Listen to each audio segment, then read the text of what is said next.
Alright, so the next thing we do is cut the stock down. So it's a lot of work, and it takes quite a while to do this by hand. So, but I start out here, so this is where the end of the barrel is going to be. So where that is that's where you want to cut it at. And then because you can always take a little more wood off. The stalks pretty well came all the way to the end. Sometimes they cheated them back just an 1/8 inch just to keep them from, when you're walking through the woods, if you banged a tree with the bore of your gun or something like that, when you're walking it didn't chip your stock. It hit the barrel instead of your stock. So, but here I'm just gonna cut it off where the end of the barrel was, and then as I'm building it later, I will cut the stock back just a tiny bit.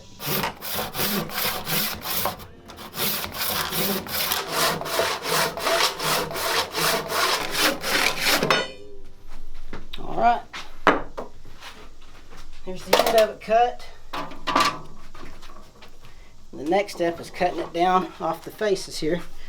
So I have my lines here that we laid out earlier, simulating where the barrel is going to go, ramrod and all that. So from here, I'm actually going to draw a line where the top of my forestock is going to be, and I'm going to draw a line for the bottom of my barrel and my web and the bottom of the forestock right there. So, and all that's going to tell me is, so that way when I'm cutting it, it just kind of helps me guide it along. So I'm going to take my square here. All right, I'll place it up here. I'm just going to draw lines here.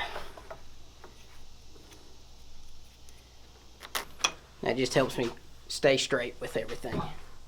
So I'm going to chuck it up over here and start sawing again.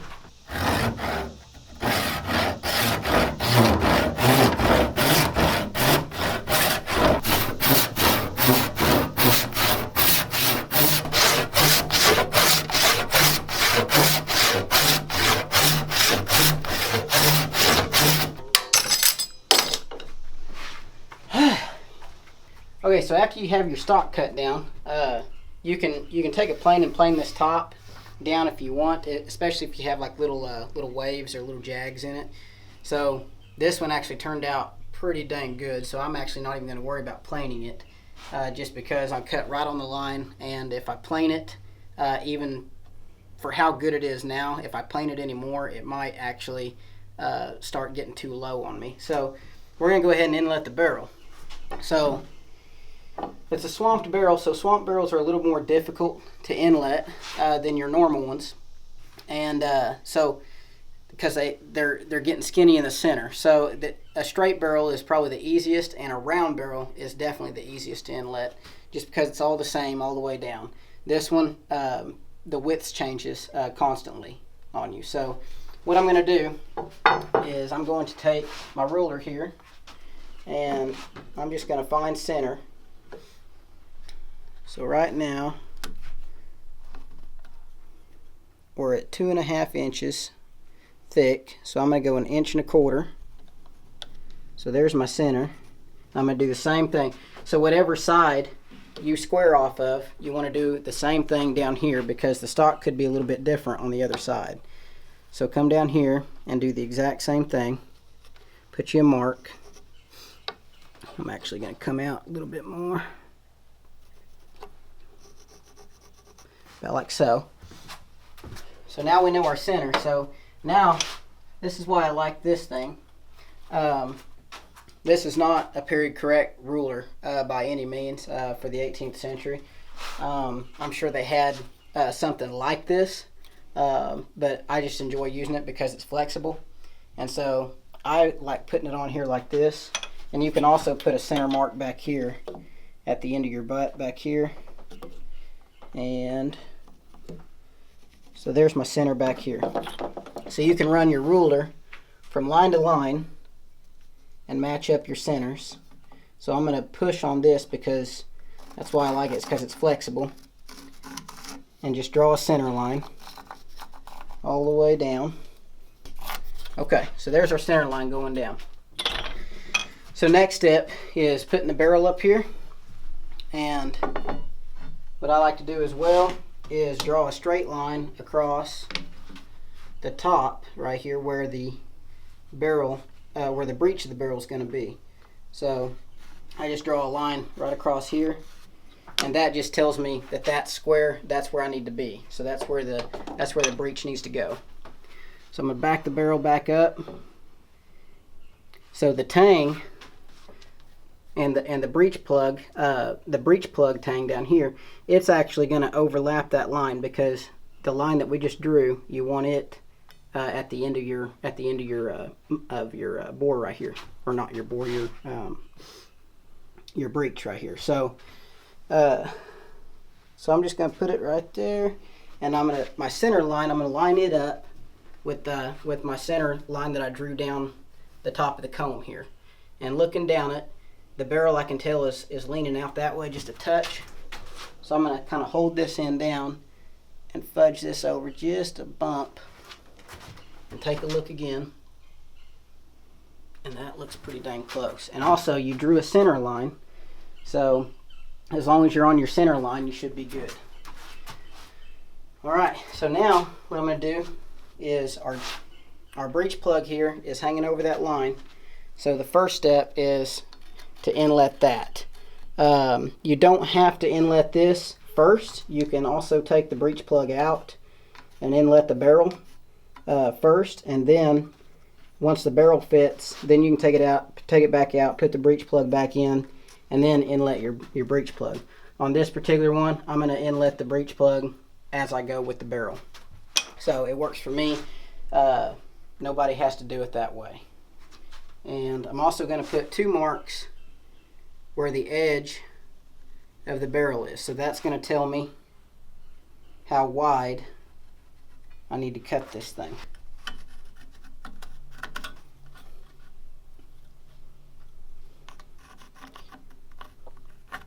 And keep in mind too, you always want to cut on the insides of your lines.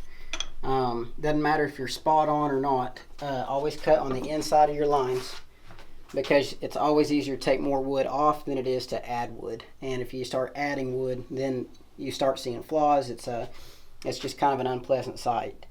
So I'm going to come to the inside of my line right here, just barely to the inside of it. Give it a couple pecks. Work my way down here. Do the same thing on this side. The flat side of your chisel needs to be against your line. You don't want the bevel side against your line, because as you're pecking this down, it'll actually pry the wood out, and it'll cause you to have a gap.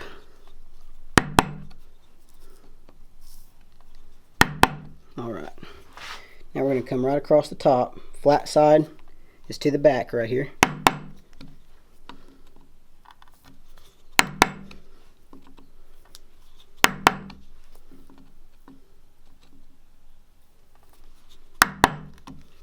And now for our tang here, flat side out.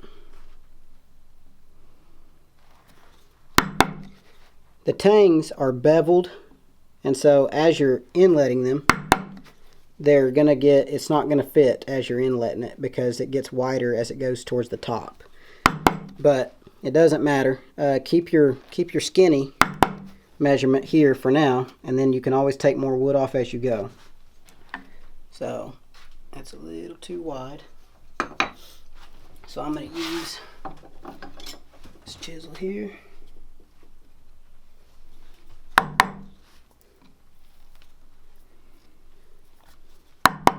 Alright.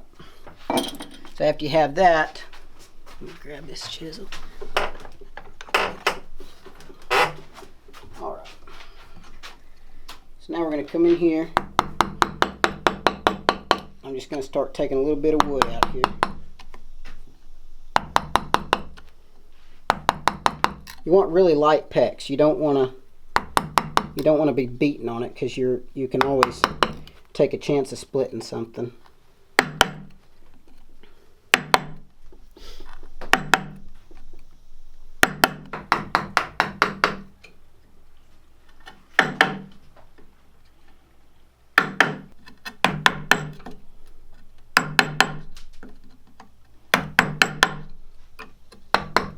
good hard piece of maple. It's as I said, the more figure maple has, the harder the piece of wood is. And they sure make beautiful rifles, but it's a lot harder to work with. And they're a lot more expensive to purchase the stock as well. The more figure it has, the more expensive it is. Alright, now we're going to come in here with this.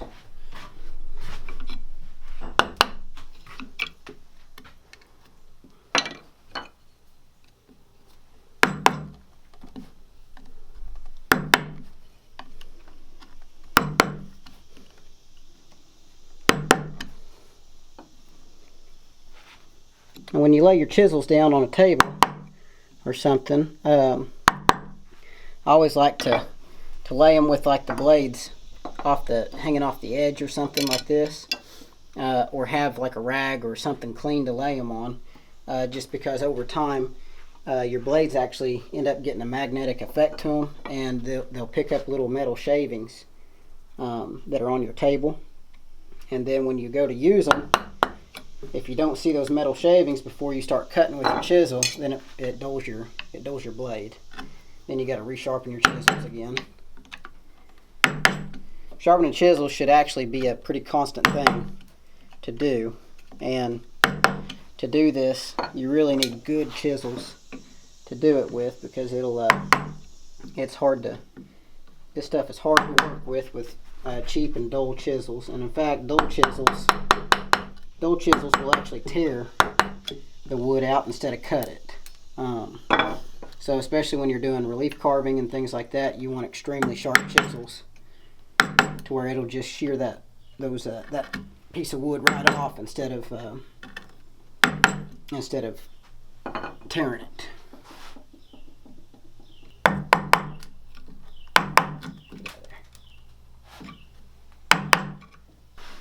Alright, and then you just continue this all the way down to where the thickness of the barrel. So you can use pretty well anything as long as you do it right. But like, so even this ruler, and you can get a measurement on how thick the barrel is at the breech. And so in this case, it's exactly 1 inch thick. So you would take this or something that is 1 inch, and you would drop it down inside here, and that tells you how deep you've gone. So as of right now, we're only 3/8 of an inch deep.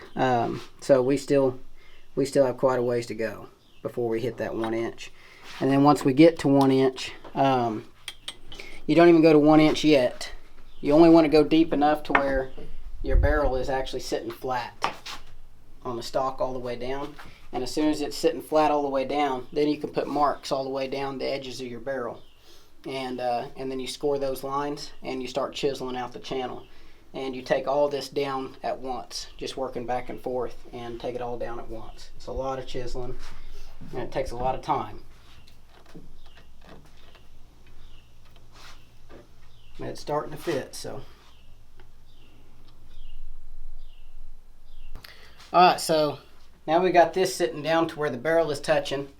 So it's only going to touch on the breech end and the muzzle end because it's a swamp barrel, so it's rising in the center. So that's fine. So this is as far down as it's going to go before we start inletting and taking all this wood out through here. So now that it's sitting there, you just make sure you're still on your center down there at the far end. I'm going to take a pencil, and it's important to have a sharp pencil, and so I just sharpened it to where it's flat on both sides, kind of like a knife a little bit. You can use a mechanical pencil if you want, but I'm just going to run this all the way down the edge of the barrel here, all the way down.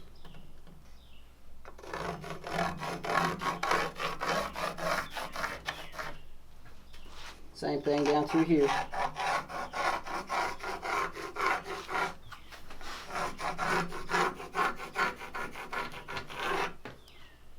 Alright, so once you have your line established, take your barrel out, and once again you want to stay to the inside of your line all the way down. So flat side is facing out, just like we did up here. I'm going to put this right here. You're just giving it a couple pecks.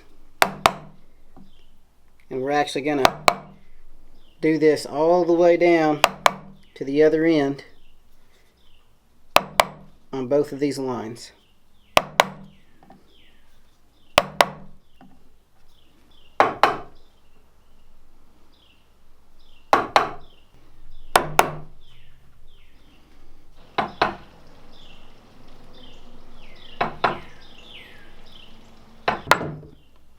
Alright, do the same thing down this other side. All this line does is it keeps it from splintering out on the edge.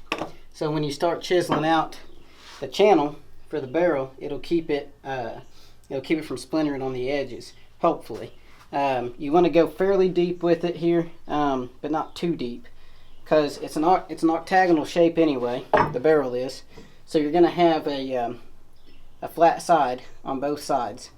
And so you want to go about 3/16 of an inch deep or so, and but not on your initial score lines. You can always take more off as you go. Just don't peck it real hard, because you're still taking a chance of splitting something. So we're just going to continue on.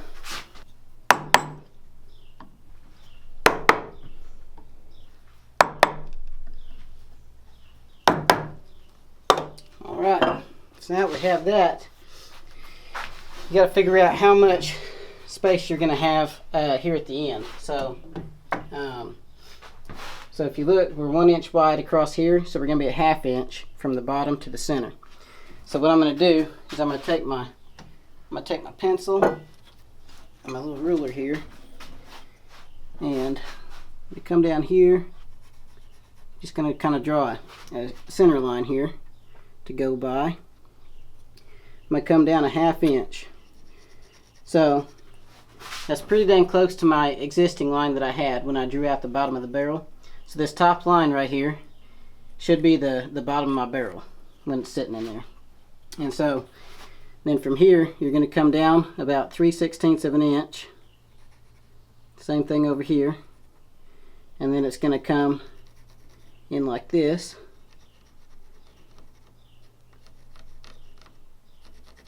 So there's your octagonal shape. So traditionally, on flintlocks, a lot of guys will try to inlet the whole gun barrel in there octagonal shaped.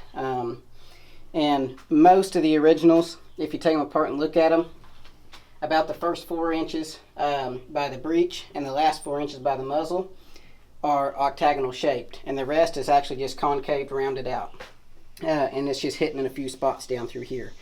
The main places you want it hitting are the two ends and maybe a few places in between. So it's not important to do the whole thing octagonally shaped. So we're just going to do a little ways here, a little ways here, and then we're going to round the rest out.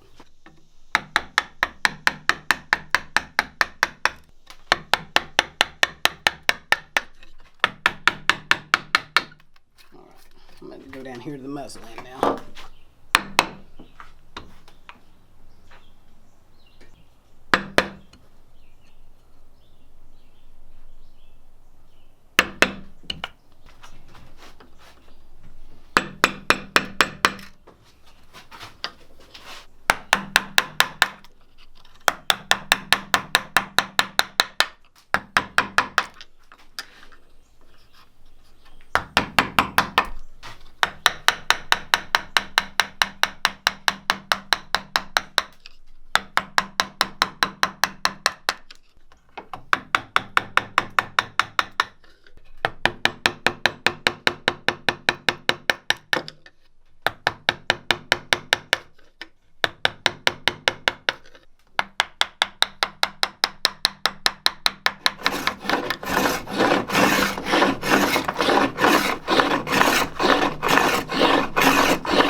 This is just really good for rounding out the middle here and getting rid of a big portion of wood.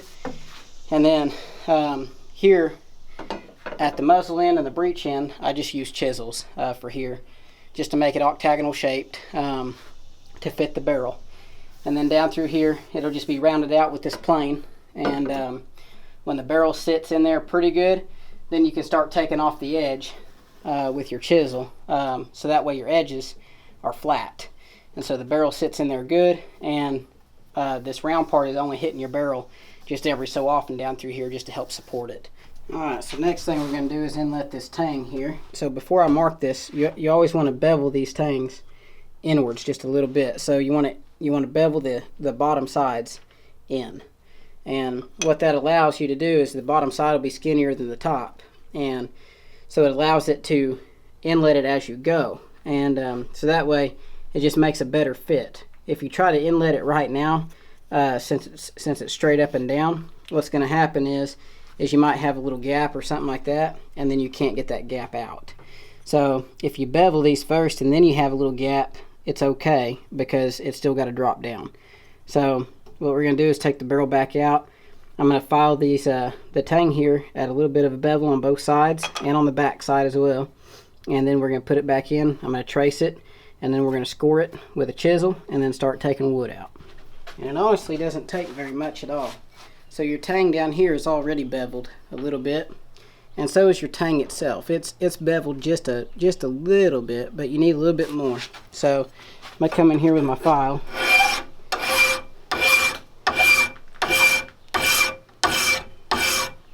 And just take this edge off a little bit.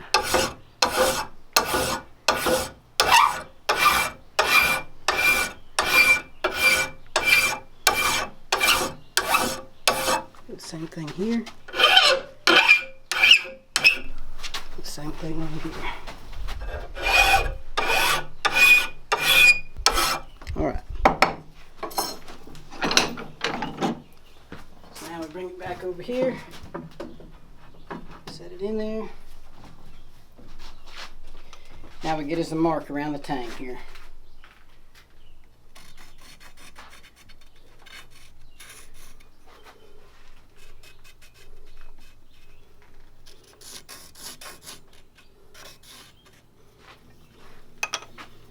Take it back out. You can also angle your chisel just a tiny bit. Instead of going straight up and down like this, just tilt it to the side just a little bit. Once again, you're staying on the inside of your line, because it's always easier to take more wood out than it is to add. Alright. Then you can take a look at how thick your tang is. So we're looking at about 1/4 inch thick or so. So that tells you how much wood you got to take out of here. So now we can come back in here, scoot this back so I have a little more room to work. I'm going to put the bevel down on my chisel, and I'm just going to take about 1/8 inch off for right now.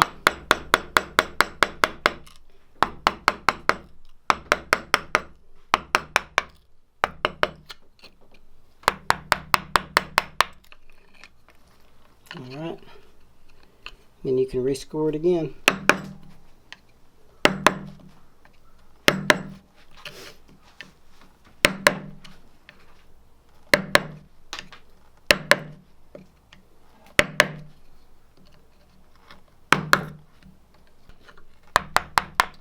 And the grain is actually running the opposite direction than I'm cutting right now. So it's wanting to chip out a little bit more than it should, but you really can't go the other way because of the end here.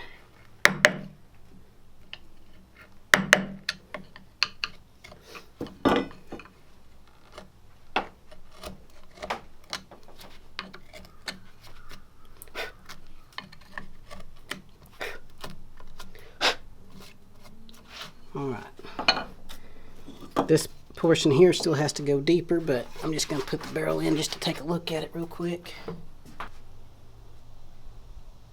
Alright.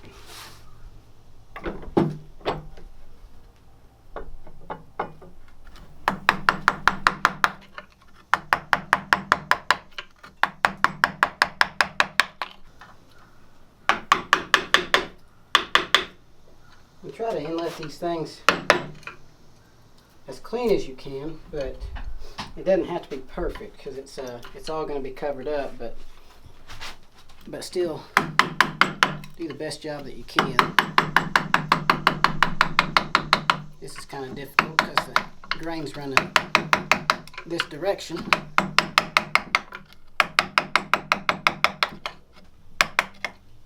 So it makes it tough when it's like this. I come in from this other way against the grain. When you're pecking it against the grain like this, just be really leery and really careful in little bitty pecks, little bitty movements at a time, because the wood will want to split out on you if you're not careful. So we still got to go down 1/4 inch from here. And don't be afraid to stop and check your depth as often as you want, because you don't want to go any deeper than you want to or than you have to, because it's you're only going to have an 1/8 inch of web in between the barrel and the ramrod channel, and you need all that meat that you can. You want to keep it at an 1/8 inch because it gives the stock a lot slimmer feel, but you need that full 1/8 inch to be able to get your bolt through, your lock bolt here, and also just for extra strength, because it's not going to have all that much strength when you take it down to that thin. So it'll still be plenty strong enough, but if you go any thinner, it can start getting weak on you. So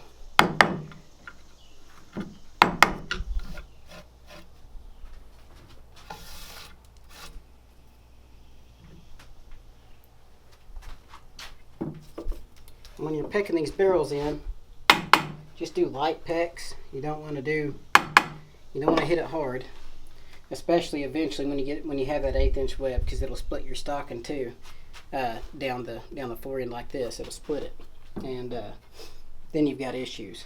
It's still salvageable. You can still glue it back and put pins in it if you have to, but just you want to avoid that at all costs.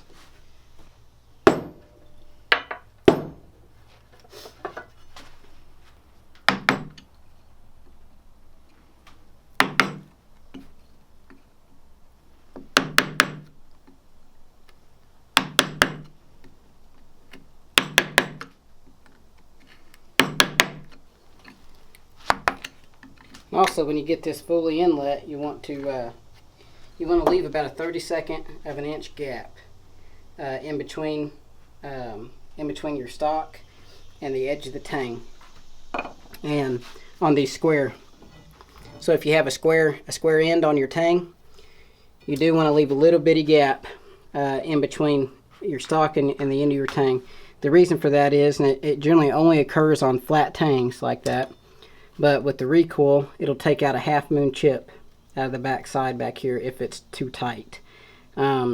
Even heat and cool in the summer and winter time, the heat and the expansion and the retraction of your stock can actually chip that as well. So you just want to leave just a 32nd of an inch gap in between there, and then when the gun's completely done, you got it stained, you got it finished, you can pack that little gap with beeswax. And it's good, and then it'll never chip out on you right there.